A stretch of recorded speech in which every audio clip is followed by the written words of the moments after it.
وہ ایک بہت ہی خوبصورت محل تھا جس کے ہر طرف سرسبز لہلہاتے سبزار اگے ہوئے تھے۔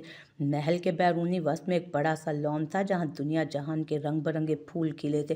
وہ لان کے بیچوں بیچ بڑا سا فوارہ ابل رہا تھا اور وہ اس کے نزدیک بیٹھی پانی ہتھیلیوں میں بھرتی اوپر کی طرف اچھال رہی تھی۔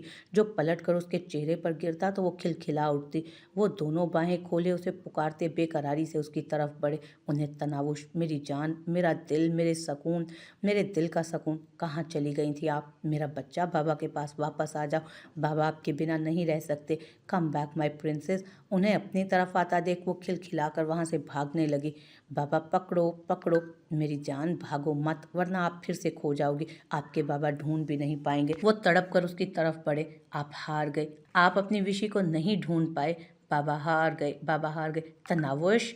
وہ ایک دم چیخ کر اٹھ بیٹھے تھے۔ ان کا پورا جسم پسینے سے شرابور تھا۔ انہوں نے نگاہیں ادھر ادھر گھمائیں مگر وہ ہاسپٹل کے بیڈ پر لیٹے تھے اور سارے گھر والے فکر مندی سے انہی کو دیکھ رہے تھے۔ آپ سب یہاں؟ مجھے کیا ہوا تھا؟ وہ اپنے ہاتھ پر لگی ڈرپس کو دیکھ کر بولے۔ مرتضیٰ صاحب، آپ کو مائنر اٹیک آیا تھا جو کافی حد تک سیریس تھا۔ اللہ کا شکر ہے آپ بہتر ہیں، لیکن ڈاکٹر، کیا اب میں گھر جا سکتا ہوں؟ وہ ڈاکٹر کی بات کو نظر انداز کرتے بے تاثر لہجے میں بولے۔ دیکھیں، آپ ابھی مکمل طور پر ٹھیک نہیں ہوئے ہیں، زندہ سلامت ہوں، کیا یہ کم نہیں ہے؟ مجھے ویسے بھی کسی کی پرمیشن کی ضرورت نہیں ہے، میں خود ہی چلا جاتا ہوں۔ مرتضیٰ، یہ کیا کر رہے ہیں آپ؟ ماہم بیگم آگے بڑھتے ہوئے بولی۔ ابھی کسی کا لیکچر سننے کا دل اور موڈ نہیں ہے میرا۔ نہ جانے کیوں وہ اتنا تلخ ہو رہے تھے، شاید تناوش کے جانے کی وجہ سے۔ مرتضیٰ صاحب نے کسی کی نہیں سنی اور گھر آ کر دم لیا۔ گھر آتے ہی انہوں نے دیبا کی رخصتی کا فیصلہ کیا تھا، جس پر دادا جان ان کی صحت کی وجہ سے تیار نہیں ہو رہے تھے، لیکن ان کے منانے پر آخرکار مان گئے۔ مرتضیٰ صاحب نے دیبا اور اریب کو اپنے کمرے میں بلوایا۔ وہ دونوں ان کے کمرے میں داخل ہوئے تو وال پر لگی تناوش کی فوٹو کو نم آنکھوں سے دیکھ رہے تھے۔ بابا، سوری چاچو، وہ دونوں ایک ساتھ بولے۔ مجھے تم لوگوں کی یہ معافی تلافی کی کوئی ضرورت نہیں، اور تم لوگوں کو یہ خوش فہمی پالنے کی ضرورت ہرگز نہیں کہ میں نے تمہیں معاف کر دیا اس لیے یہ رخصتی کروا رہا ہوں۔ نہیں، بالکل بھی نہیں۔ تم لوگوں کو کیا لگتا ہے اتنا بڑا گناہ کر کے بنا کوئی سزا پائے یوں ہی خوشی خوشی زندگی گزار لوگے؟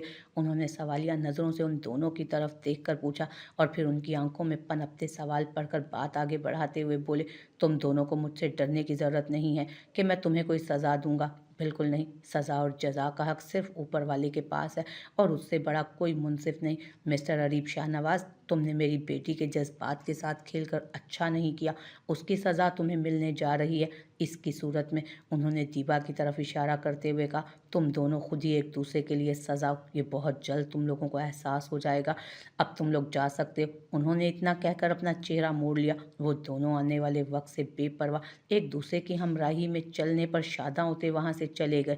مجھے معاف کر دو عذرا، میں تمہاری بیٹی کی حفاظت نہیں کر سکا جس طرح سالوں پہلے تمہاری نہیں کر پایا تھا۔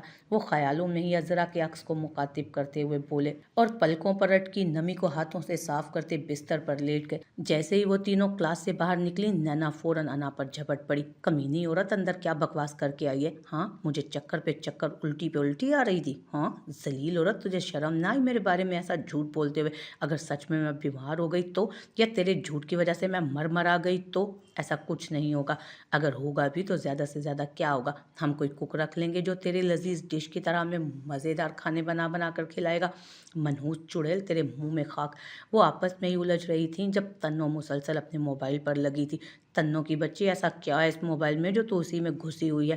اور اس موبائل کی جان چھوڑ اور ہماری طرف دھیان دے۔ نینا اس کے ہاتھوں سے موبائل چھینتے ہوئے بولی۔ نینو پلیز یار، میرا واپس کر موبائل۔ نہیں، میں نہیں دوں گی۔ میں دیکھ رہی ہوں کہ اس بار جب سے تو گھر سے آئی ہے اکثر موبائل میں گھسی رہتی ہے۔ بتا، ایسی کون سی بات ہے جو تو ہم سے بھی شیئر نہیں کر رہی؟ بتا دوں گی، لیکن پہلے میرا موبائل واپس کر۔ اوکے، یہ لے، بتا اب۔ اصل میں بات یہ ہے کہ کیا؟ زیادہ سسپنس کریٹ نہ کر، سیدھی بات بتا کہ کیا ہے۔ وہ مجھے پیار ہو گیا۔ واٹ؟ وہ دونوں ایک ساتھ چیخیں۔ اف، چڑیلو، میرے کان کے پردے پھاڑنے ہیں کیا؟ تنو، پاگل ہو گئی ہے کیا تو؟ یہ تیرے پیار ویار میں پڑنے کی عمر ہے بھلا؟ अभी तो तू सिर्फ 19 साल की है और ये फजूल ख्याल छोड़ और अपना दूसरा प्यार पर नॉवल फोकस कर और अपने दूसरे प्यार नॉवेल्स पर फोकस कर। अन्ना ने उसको डपटते हुए कहा, आई एम सीरियस यार, मैं मजाक नहीं कर रही, सच में मुझे प्यार हो गया। आई एम डबल सीरियस मेरी जान। अब ये फजूल टॉपिक बंद कर, चलो कैंटीन चलते हैं, मेरे पेट में कब से चूहे बिल्ली डांस कर रहे हैं। वो उसे कैंटीन की तरफ ले जाते बोली, शट अप अन्ना, मैं तुम लोगों को इतनी अहम बात बता रही हूँ और तुम लोग उसे सीरियस ही नहीं ले रहे। अच्छा सच में? मुझे तो लगा था हमारी तन्नो मन्नो किसी नॉवल का डायलॉग बोल रही है। चल अब फटाफट बता, कौन है, कहाँ रहता है, क्या करता है, सब कुछ वगैरह वगैरह वगैरह। मेरा कज़न है। अरे व्हाट? वो तुम्हारा कज़न जो तुम्हें कभी मुंह नहीं लगाता था और अब तुम्हें उसी से प्यार हो गया? और क्या उसे भी तुमसे प्यार है या टाइम पास कर रहा है? हाँ, वो भी मुझसे प्यार करता है और उसने घर वालों से बात भी कर ली है। इस बार जब मैं घर जाऊंगी तो हम दोनों का निकाह होगा और रुखसती मेरी पढ़ाई के बाद होगी। वो निगाहें नीचे किए सुर्ख चेहरे के साथ सारी बातें बता गई। उन्हें तो ज़रा भी यकीन नहीं आ रहा था। वो अपनी जान से प्यारी दोस्त की खुशी अपने शक की बुनियाद पर ख़त्म नहीं करना चाहती थी।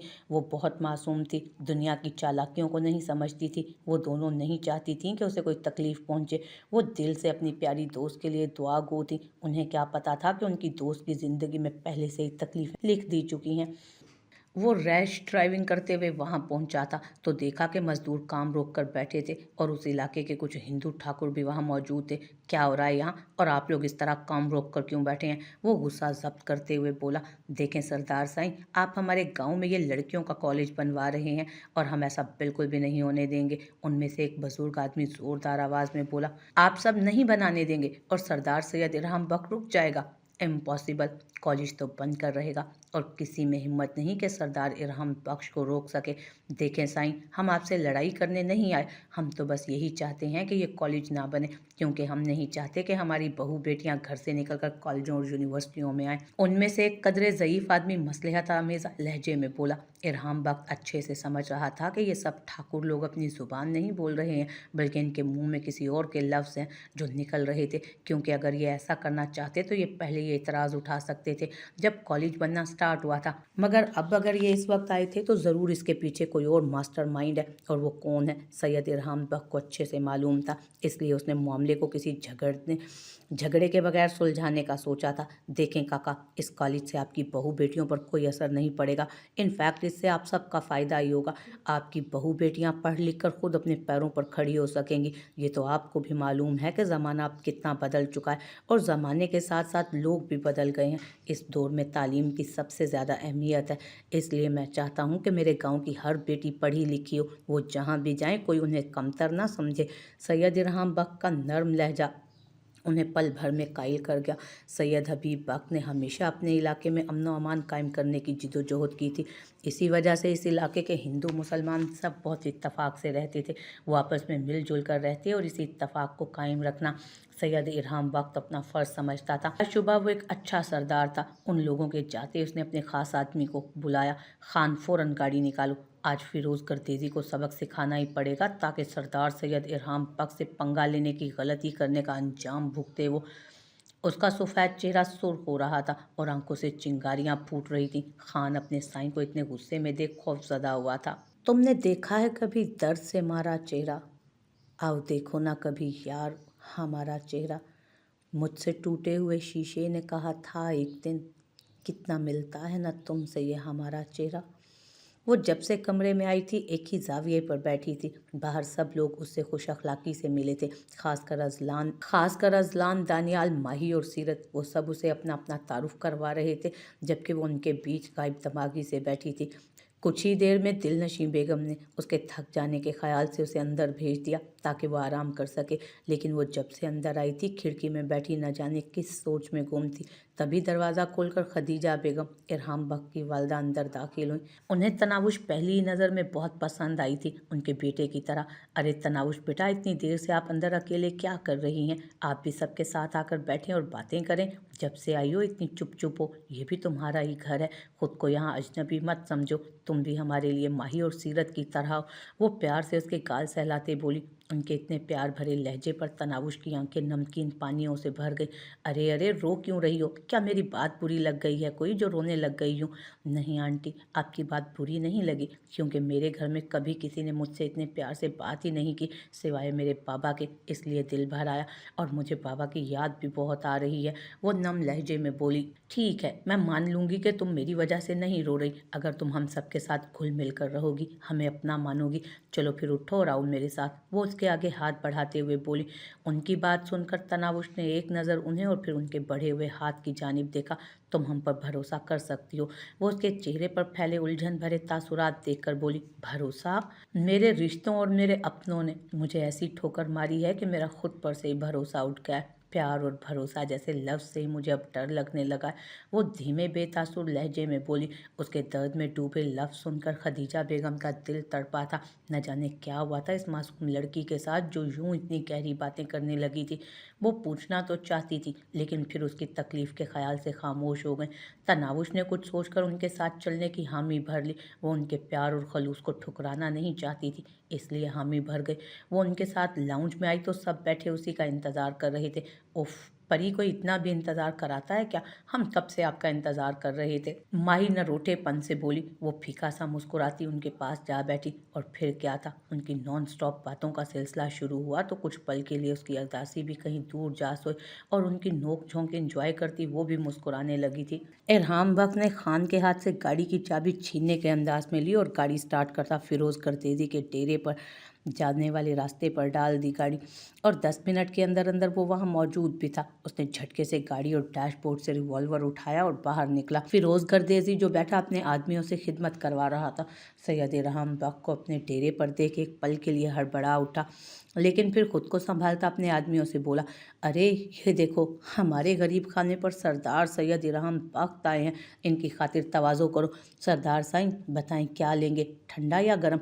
बकवास बंद करो अपनी, और मेरी बात अपने इस भेजे में अच्छे से बिठा लो कि सरदार सैयद इरहाम बख्श शेर है। शेर जो सामने से मुकाबला करना पसंद करता है, और वो अपने दुश्मनों से भी इसी चीज़ की उम्मीद रखता है, क्योंकि उसे पीठ पीछे वार करने वाले बुज़दिलों से सख्त नफरत है। अगर तुम्हें दुश्मनी करनी है तो सामने से आकर वार करो, ताकि मुझे भी जंग में मज़ा आए। उसकी बुज़दिली वाला इशारा फिरोज गर्देजी को साफ खुद के लिए महसूस हुआ था, इसलिए गुस्से से आग बबूला हुआ। तुम्हारी हिम्मत कैसे हुई मुझे बुज़दिल कहने की? बुज़दिल तो तुम और तुम्हारा ख़ानदान है, जो गाँव इलाके वालों की आड़ में छुपे हम पर वार कर रहे हो। हिम्मत तो तुम में नहीं है खुद, नामर्द कहीं के। ओह, अभी उसकी ज़ुबान से कोई बेहुदा अल्फाज निकलते उससे पहले ही सरदार अरहम बख्श के रिवॉल्वर से गोली निकली और फिरोज गर्देजी का दायां बाजू चीरती चली गई। फिरोज गर्देजी, मैं ये गोली तुम्हारे सीने में भी उतार सकता था, लेकिन सिर्फ मेरी तरफ से वार्निंग थी कि मेरे मुकाबले पर तब आना जब तुम में मेरे सामने खड़े होने की हिम्मत आ जाए, वरना बुज़दिलों की तरह किसी कोने में मुंह देकर बैठ जाना। सैयद इरहाम बख्श जिस तरह आया था उसी तरह पलट गया। आह इरहाम, छोड़ूंगा नहीं मैं तुम्हें, अब तुम इंतजार करना मेरे वार का। अभी वो खौफ से चीख ही रही थी जब उसके मुंह से निकलने वाली बुलंद चीख को किसी ने अपने मजबूत हथेली से बंद कर दिया। श्श, हिरनी, अब क्या चीख चीख कर सारी हवेली वालों को जगाने का इरादा है? ये मैं हूँ, तुम्हारा साइको मैन। देखो, मैं अब हाथ हटाने जा रहा हूँ, खबरदार जो तुमने एक भी आवाज़ निकाली तो। उसके होंठों पर से अपनी हथेली की गिरफ्त हटाते हुए बोला। जरगाम लला, आप यहाँ क्या कर रहे हैं? वो और अभी क्या करने जा रहे थे? कहीं गला दबाकर मुझे मारने तो नहीं जा रहे थे? सीरत खौफ से आंखें फैलाई मारे डर के सहमी आवाज़ में बोली। तो जरगाम जो उसके लाला कहने पर गुस्सा हुआ था, उसके मारने वाली बात सुनकर हैरत से अपनी मासूम हिरनी को देखने लगा। क्या आया वो सच में इतनी मासूम है? तुम्हें क्या लगता है मैं सच में तुम्हें मारने आया हूँ? वाइब्रा उचकाते सर्द आवाज़ में बोला। उसी लहजे से तो सीरत की जान जाती थी। हाँ तो और क्या, आप मुझे मारने ही तो आए थे। जब देखो गुस्सा करते रहते हैं। सीरत, ये ना करो, वो ना करो, वहाँ ना जाओ, कॉलेज में किसी से फ्री ना हो, किसी को दोस्त ना बनाओ, भला भला साइको मैन।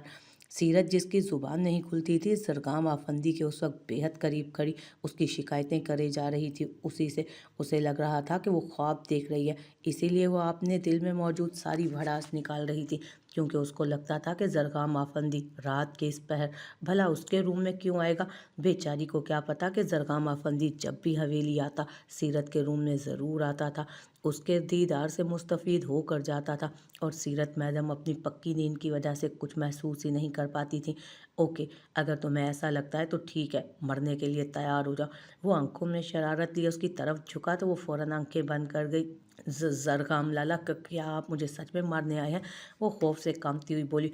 उफ, फिर से लाला? सीरत कितनी बार कहा है कि मुझे लाला मत कहा करो, क्योंकि तुम्हारी ये छोटी सी बात तुम्हारे दिमाग में क्यों नहीं बैठती है? वो गुस्से से अपनी 2 उंगलियों के दरमियान उसकी कनपटी पर टिप करते हुए बोला। मामा कहती हैं अपने से बड़ों को नाम लेकर नहीं बुलाते। वो रूहानसी लहजे में बोली, उससे ज़रा फासले पर।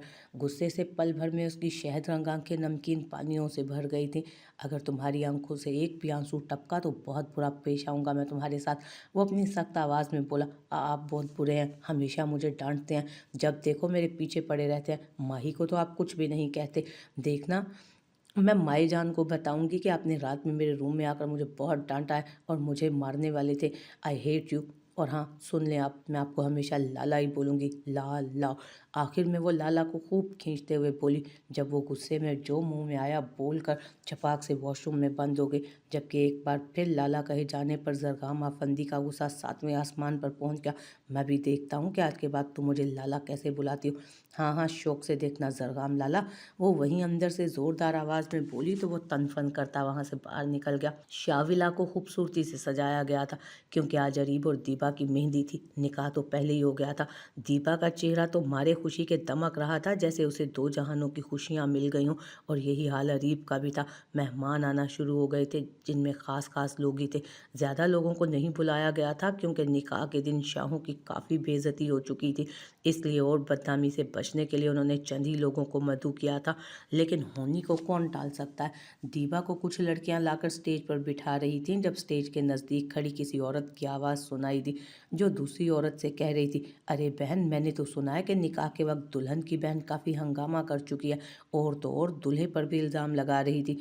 हाँ, सुना तो मैंने भी था। देखो, उसकी बहन भी दिखाई नहीं दे रही कहीं। उसकी बातें सच तो नहीं थी कहीं? क्या बकवास कर रही हैं आप? दीपा जो बैठने लगी थी, उनकी बातें सुनकर आपे से बाहर होती एकदम चीख कर बोली थी।